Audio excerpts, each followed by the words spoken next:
Hello and welcome to the program today. I'm Layo Olarinde. It's a sad day for Malawi as the Vice President Saulos, Chilima and 9 others have been confirmed dead after their plane wreck was found. President Lazarus Chakwera announced on Tuesday that the plane was found but with no survivors. On Monday, the military aircraft went missing, disappearing from airport radars. The plane is said to have been flying in bad weather. Soldiers had been searching Jigawa forest overnight and into the morning in an effort to find the plane.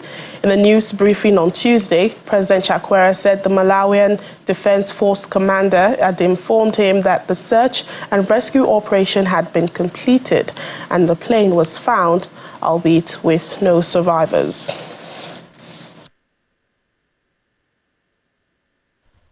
Well, let's get more on this. Joining us now is Florence Mwale, a Malawian journalist from Blantyre. Hello, Florence. Thank you so much for your time on the program. A sad day for the country, especially after the president confirms the deaths of all those on board that aircraft. How is the country faring at this time? Well, it's been a very sad day indeed. Even the past 24 hours have been very heartbreaking for Malawians. It is something that we did not see coming. It is something that is disheartening for all of us. And we are all mourning in different ways. So this is going to be a very tough week for everyone. Now, help us with more details on what really led to the crash. We understand it was flying during bad weather. Yes, it had initially left Lilongwe in not very bad weather. The weather was good enough for the flight to be taken. But when they arrived in Mzuzu, it happened that they were informed that they could not land because of the fog was very thick at that moment. And also there was a lot of wind. So that's when the aircraft turned back to return to Lilongwe. But unfortunately, it crashed in the forest. Well, that is quite tragic. And we understand 10 people were on board, including the vice president. Talk to us right now about the others that were in this tragic incident. Well, the other people that were in the aircraft were, of course, military personnel. One of the notable persons as well is a former First Lady. She was also wife to the former President, Bakiri Mulusi. So she's a Shanil Zimbiri. And that is also very shocking as she was one of the people who are also very well known and had an impact on Malawi. And how will Malawians remember the Vice President, Saulos Chilima? I mean, he served the country for 10 years. Well, Malawians will remember him as someone who really wanted a change for Malawi. He was someone who put the youth forward. He wanted the youth to take up positions whereby they would be the leaders and also be people who would make a change for Malawi. So he was mostly loved not just by young people, but basically all Malawians in general. They all wanted to know about him. They all followed him. Whenever he had an event in the country, people would go there in masses just to hear him speak because he spoke in a way that really inspired a lot of people. Yeah, and what about his family members? You know, have we heard comments from them? And I believe tributes have also been pouring in. Yes, we have not heard any comments yet from the family, but he was survived by a wife and 2 children. Oh, that's very sad for the family. Well, and I assume plans are starting on the next steps for probably a state funeral and also, you know, the government vacuum he leaves behind. Do we know any plans yet? And how is this expected to, you know, go in cases like this?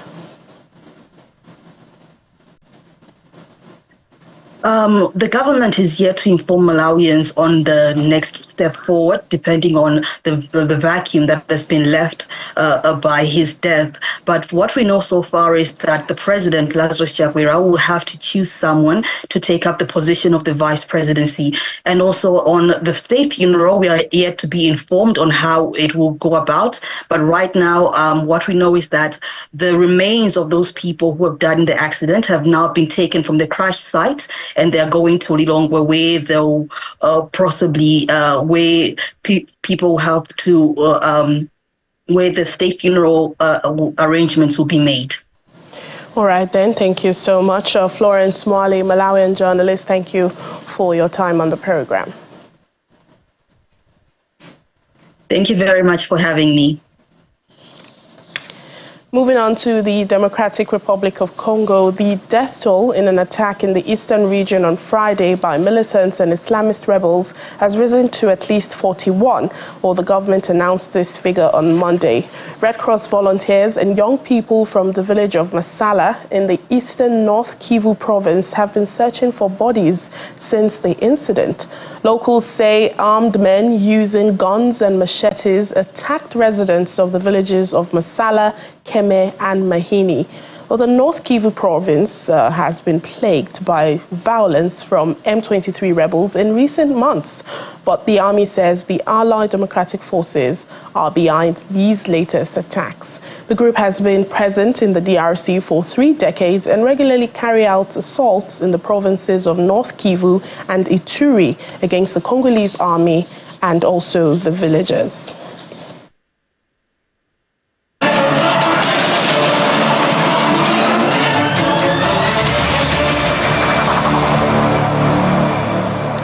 Well, doctors at the last functioning hospital in the besieged Sudanese city of El Fasher say they've been forced to close down the facility after it was attacked. For several days, there had been reports of shells hitting the city's South Hospital, causing injuries and deaths. But eyewitnesses say the paramilitary rapid support forces entered the facility over the weekend, causing chaos. According to numerous accounts, gunmen drove up to the hospital and opened fire, looting drugs and medical equipment, and also stealing an ambulance and assaulting staff. The country is in the midst of a devastating civil war that began 14 months ago, and El Fasher is the only city still under army control in the entire Darfur region. The hospital has been supported by the medical charity Médecins Sans Frontières as the Doctors Without Borders, which had described it as the only left in El Fasher where injured civilians could receive treatment. Meanwhile, the United Nations is expressing shock and horror regarding the attack in the South Hospital in El Fasher on Saturday. UN spokesperson Stephen Dujarric says the World Health Organization in Sudan are also shocked by the news of another attack on a health facility. That's the one in Wad al-Nura in Al Jazeera state. The South Hospital was one of the only 2 facilities in El Fasher that had the ability to perform any kind of surgery. And on the situation in Sudan, I want to express our shock and our horror regarding the attack at the South Hospital in El Fasher on Saturday. Our friends from Médecins Sans Frontières reported that members of the Rapid Support Forces stormed the facility, opened fire, and looted the hospital. This includes stealing of an MSF ambulance. The United Nations has been unable at this point to verify the number of casualties following this assault. At the time of the attack, there were 10 patients and a reduced medical team at the hospital, as the Médecins Sans Frontières Ministry of Health teams had started transferring patients and medical services to other facilities earlier in the week due to the increase in fighting. MSF says that between the 25th of May and June 3rd, mortar shells and bullets directly hit South Hospitals 3 times, killing 2 people and wounding 14 patients and caretakers. South Hospital remains closed following the attack. Our humanitarian colleagues note that it was one of only 2 facilities in El Fasher that had the ability to perform any kind of surgery. It also served as the main referral hospital for treating war wounded in the city, as the only facility equipped to manage mass casualties. WHO colleagues in Sudan are also shocked by the news of another attack on a health facility, this one in Wad al-Nura in Al Jazeera state. That attack led to the death of a nurse while on duty who was tending patients. The Office of the Coordination of Humanitarian Affairs underscores that international humanitarian law medical facilities, personnel, and equipment must be protected against attacks, looting, and other forms of violence. The wounded and sick must be protected and receive the care they need. On the political side, just to let you know that our personal envoy, Mr. Ramtown Lamamra, is continuing his engagements to advance the peace efforts, including directly engaging with the parties to urge them to de-escalate tensions, particularly around El Fasher.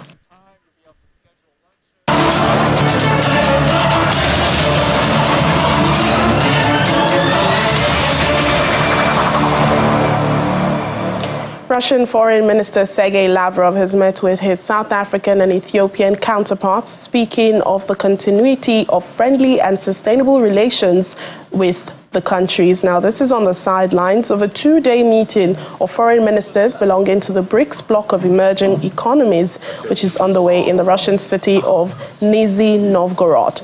The meeting marks the first gathering since the group expanded from 5 members to 9 in January, with the addition of Egypt, Ethiopia, Iran, and the United Arab Emirates as official members. First of all, we would like to express our support for the African National Congress in light of the elections which took place a couple of weeks ago. And we are convinced that we will continue to ensure the friendly, sustainable relations.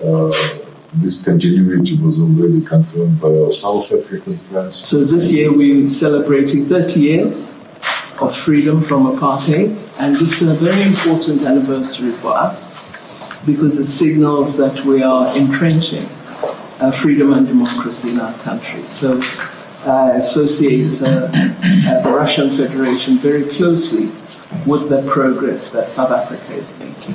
I'm really glad to be, and I congratulate you as the chair of the BRICS foreign ministers, and of course the main organizer of the summit that will be held later this year. I believe the meetings thus far have been very successful. Remember how important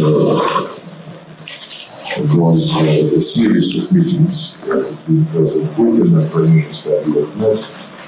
They met several times in 2019 during the first Russia-Africa summit, and in July 2023 during the second visit of Prime Minister Abiy Ahmed, and of course we expect his participation in the BRICS summit in Kazan in October this year. It's been a great pleasure to be here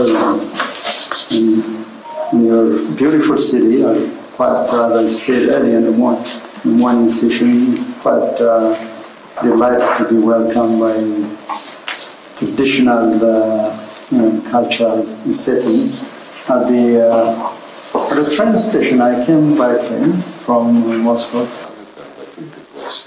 Useful and South Africa and Sierra Leone education representatives have been speaking on the support Russia has given to their countries during the decades of bilateral relations.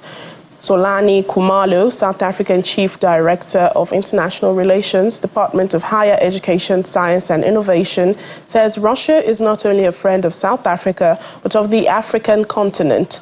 Sierra Leone's Deputy Minister of Technical and Higher Education expressed his country's willingness to build on the relationship of education between both countries. Russia is our friend as South Africa, but not only South Africa, is the friend of the African continent. And we are always here to support the initiatives that are, taken by the Russian government. We have good working relationship with the Russian government through our participation in BRICS and the G20. As you know, that South Africa was hosting BRICS last year, and Russia is hosting BRICS this year. And next year we are hosting the G20. The Russian Federation is also a member of the G20. So there's a lot of work that we are doing together, especially in the advancement of education in our two countries and globally. This time, again, they are focusing on the right of education for everybody, and emphasize that education should be improved so that the new generation will contribute to the development of their countries.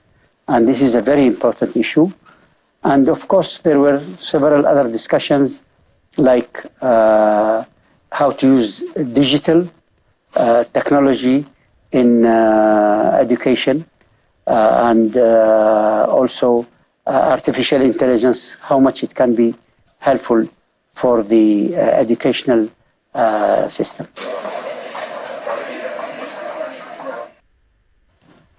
U.S. Secretary of State Antony Blinken has returned to the Middle East this week as the proposed Israel-Hamas ceasefire deal hangs in the balance after the dramatic rescue of 4 Israeli hostages held in Gaza in a major military raid and turmoil in Prime Minister Benjamin Netanyahu's government.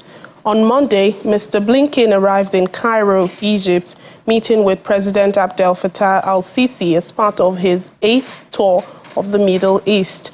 According to Egyptian media reports, Mr. Blinken and Mr. Sisi discussed potential measures to enable the reopening of the Rafah crossing, which connects Egypt and Gaza. Earlier, the U.S. Embassy in Egypt issued a statement by the U.S. State Department noting that Mr. Blinken would also discuss with partners the need to reach a ceasefire agreement that secures the release of all hostages, and will also emphasize the importance of Hamas accepting the proposal on the table.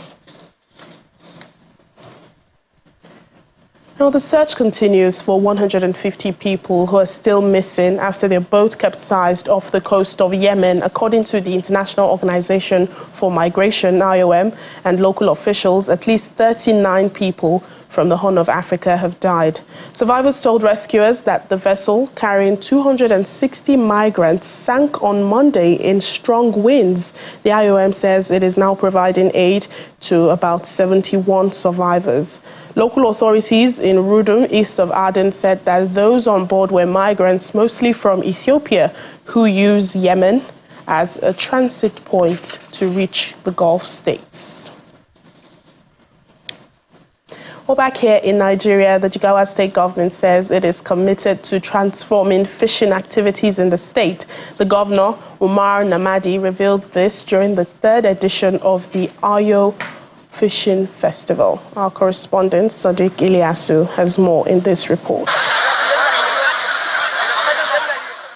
Fishermen from across the state gather here in our local government area of Jigawa State for the 3rd edition of its fishing festival. They display their swimming skills by racing each other.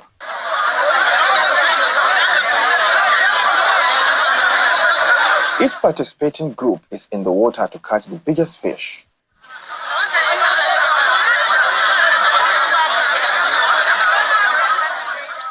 After long hours in the water, with care and strategy, this group has a big catch.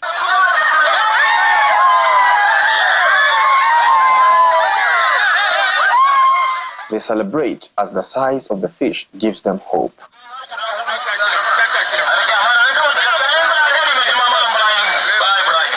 Different sizes have been caught, and their weight is taken to ascertain the winner. We have caught 120 kg, 40 kg, and different other sizes. This shows the commitment of our youth is fishing. Fishmongers join as spectators, planning to purchase the fish caught by the participants. The river, we usually come over here to buy fish from here, to buy fish for our customers over there. As I said, I run hospitality business, and the fishes here is not an ice fish, it's a river fish, fresh from the river. So, and they're especially, I mean, the taste is different from what you have from the ice. That's why we usually come over here to buy this fish so that we can supply to the customers in the hotel. On his part, Malam Umar Namadi, the Jigawa State Governor, is dedicated to empowering youth in fishery and agriculture. Fishing is one of the main business of our people here. So we feel that there is need for us as a government to see how we can improve it, how we can expand it, and then sustain it. So this has given us an idea, and that we have seen that people are interested in this. So we are going to expand this fishing festival. The stocking of fingerlings, instead of 3 dams, 3 rivers that we are doing of 90,000 each, now we are going to expand it to all our rivers, so that we can stock them with fingerlings, so that our people will have a means of livelihood. And you can see that fish is the only protein that is affordable to the people. So now we want to also improve the level of protein to our people, and fish is the only one that is cheaper and that is affordable. So I think expanding production of fish is very, very important. It will improve our economy, it will reduce rural-urban migration, and then it will also keep our youth busy. So I think this is an event that is, we are happy with it, and I will continue to expand it, and we'll continue to do it now regularly, year by year, inshallah. The Jigawa state government's commitment to transforming the fishing sector aims to boost the local economy and empower youth in the region. Sadiq Ilyasu, Channels Television News. And for lovers of theatre plays, here in Lagos State, the government has expressed its readiness to show a stage play titled Kurunmi. The play explores the themes of political and military leadership, social change and development. Well, the play is coming up on the 13th and 14th of June 2024, and according to State Commissioner for Tourism, Arts and Culture, Toke Benson Awoyinka, the government is partnering with Stagecraft Studios and film production firm. This is to foster historical heritage and prevent African culture and traditions from going into extinction, as well as expose the consciousness of youths to the role of good leadership anywhere they find themselves. The production manager of Kurunmi, Michelle Adegbola, commends the Lagos government for supporting and funding the project for cultural rebirth, especially among the Gen Z youths. Well, Kurunmi was written by late Professor Olarotimi. He was one of Nigeria's leading playwrights and theatre directors.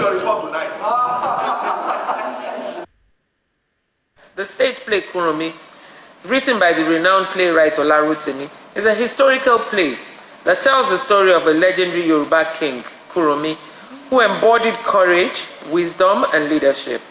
The play masterfully weaves together elements of history, culture, and entertainment, making it a must-see for everyone. We know that the cultural rebirth and reorientation that we talk about can happen faster through entertainment and arts. Therefore, by attending this play, you will not only be entertained, but also gain a deeper understanding of our rich cultural heritage. The talented cast, stunning costumes, and impressive set design will transport you to a world of wonder and awe. We support the production of Kurunmi because we understand the inherent importance and value that it would bring to our society, especially the numerous Lagosians that would go out to watch the stage play.